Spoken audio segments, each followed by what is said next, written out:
This video is going to be about putting together a toolkit to carry on your bus for maintenance and breakdowns and things like that. You may think that this video is sponsored by Harbor Freight. It is not, but they have been great to us.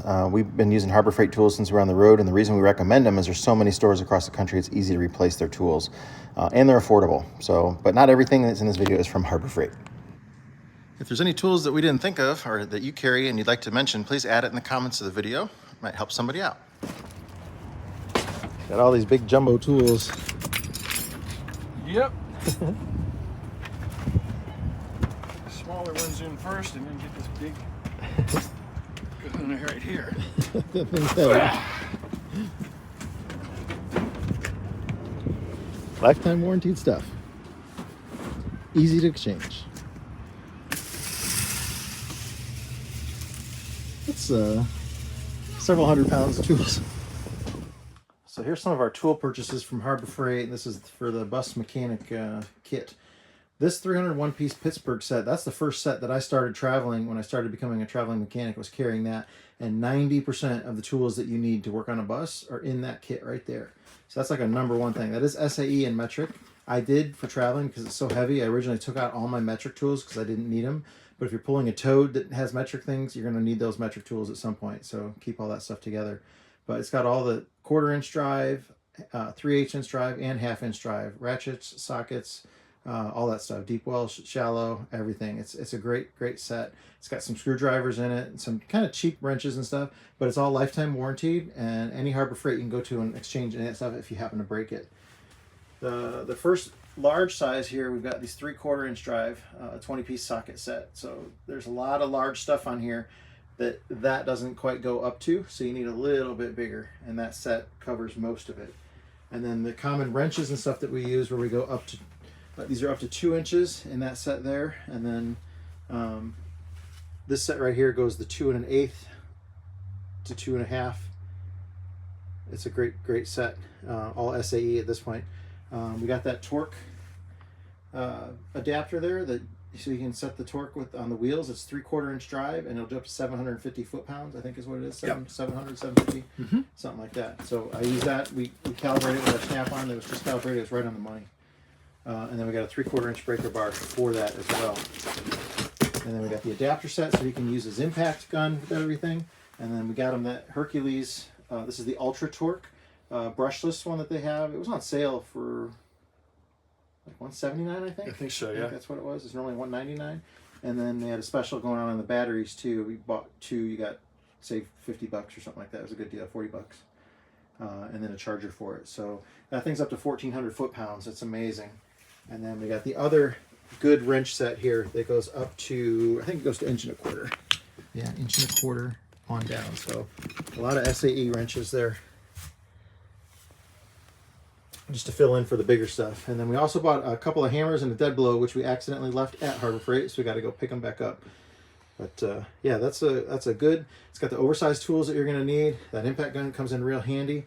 And then a couple of he needs a air over hydraulic jack. They were all out of those, so we need to pick one of those up too. So you got a jack, we can jack anything up and get under it, and then just use some heavy wood blocks and a couple of small steel plates to put on them, and you can safely get under any bus. So this is pretty much so. Probably 98% of the tools that you're going to need to work on this bus, I think, are covered by what he's got here on just the stuff from Harbor Freight. All lifetime warranted and easy to exchange if you do have a problem, because there's so many Harbor Freight stores all across the country.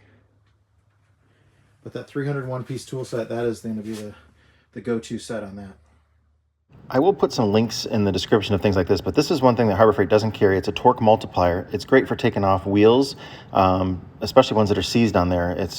They're under $100, usually in the $75 range, but they just make it so much easier. It has the wheels sockets that you need, the 1.5 inch for the bud wheels, and then the 13/16 square drive for the inner lug nut on the rear. But you don't need an impact gun or anything to get them off with this. It'll do it. You just don't want to put them back on with it. But it's a great tool set to have, and I highly recommend it, because especially if somebody over torqued something on there, or it's been rusted and seized on there for a long time, this will break them free, or break the stud off. They're very powerful, like 78-to-1 gear ratio. Harbor Freight were out of these when we went there, but you can find them online also.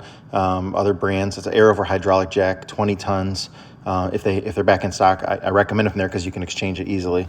And then some buses, you need a low profile one. Some of your buses aren't high enough off the ground to get that larger jack under, so you can get a smaller, low profile, maybe a manual one. They're cheaper. You can find on Amazon, or Harbor Freight does sell some as well. I recommend you practice jacking up your bus while you're at home, so you don't not learning to do it on the side of the road or in an inconvenient place. Know where your jacking points are, how to get it up. That sounded bad. Have some extra wood with you. Sounds bad too.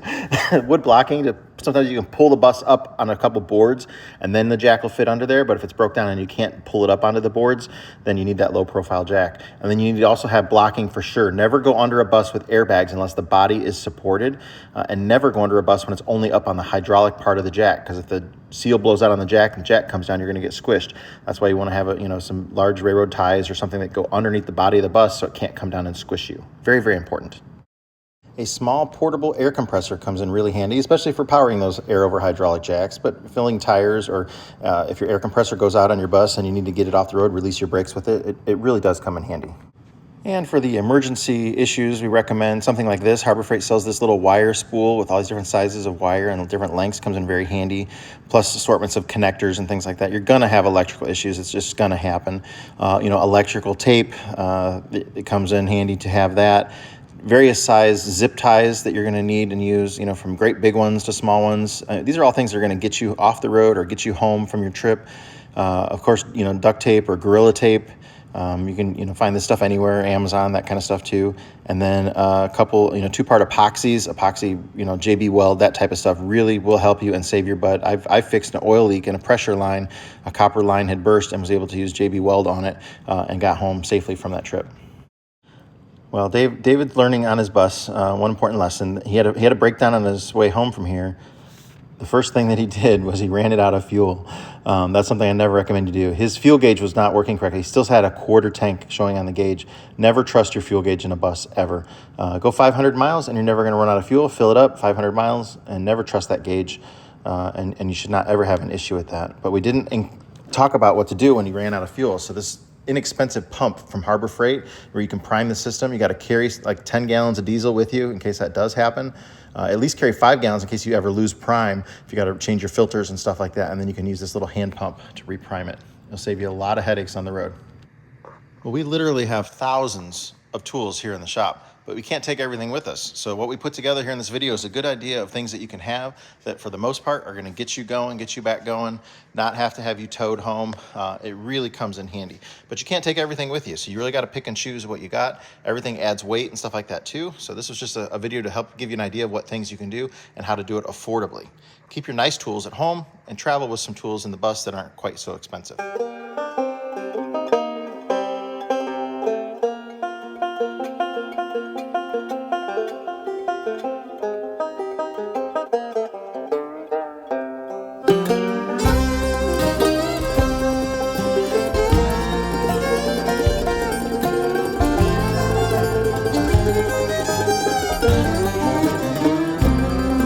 See that white smoke rising up the holler through the trees, and from a mile away you can hear them play as they climb that hill with ease.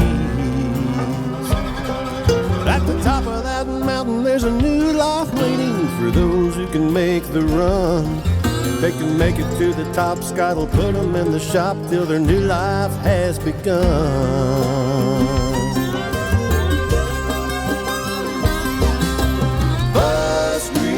Mountain, where the buses come to run.